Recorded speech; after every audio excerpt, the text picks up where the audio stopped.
Iran যুদ্ধ ইস্যুতে এবার সামনে এলো নতুন বিস্ফোরক তথ্য। বার্তা সংস্থা রয়টার্সের বিশেষ প্রতিবেদনে দাবি করা হয়েছে, যুক্তরাষ্ট্র ও ইসরায়েলের ইরান বিরোধী সামরিক অভিযানের সময় গোপনে ইরানের ভেতরে পাল্টা হামলা চালিয়েছিল সৌদি আরবও। রয়টার্স বলছে, বিষয়টি নিশ্চিত করেছেন দুই পশ্চিমা কর্মকর্তা এবং ইরানের দুই কর্মকর্তা। তবে নিরাপত্তাজনিত কারণে কারোর নাম প্রকাশ করা হয়নি। সৌদি সরকারও আনুষ্ঠানিকভাবে এ হামলার কথা স্বীকার বা অস্বীকার করেনি।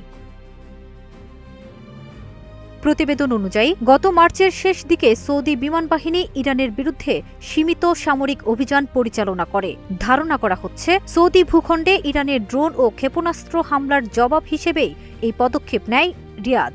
যদিও হামলার নির্দিষ্ট লক্ষ্যবস্তু সম্পর্কে নিশ্চিত হওয়া যায়নি।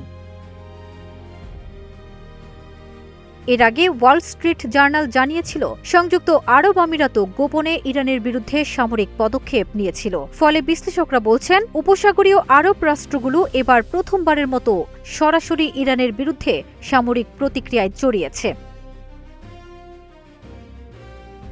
সংঘাতের সময় ইরান শুধু মার্কিন ঘাঁটিতেই নয়, সৌদি আরব সহ উপসাগরীয় বিভিন্ন দেশের তেল শোধনাগার, বিমানবন্দর ও গুরুত্বপূর্ণ অবকাঠামো লক্ষ্য করে হামলা চালায়। একই সঙ্গে বন্ধ করে দেওয়া হয় হরমুজ প্রণালী। এতে বিশ্ব বাণিজ্য ও জ্বালানি সরবরাহ বড় ধাক্কায় পড়ে।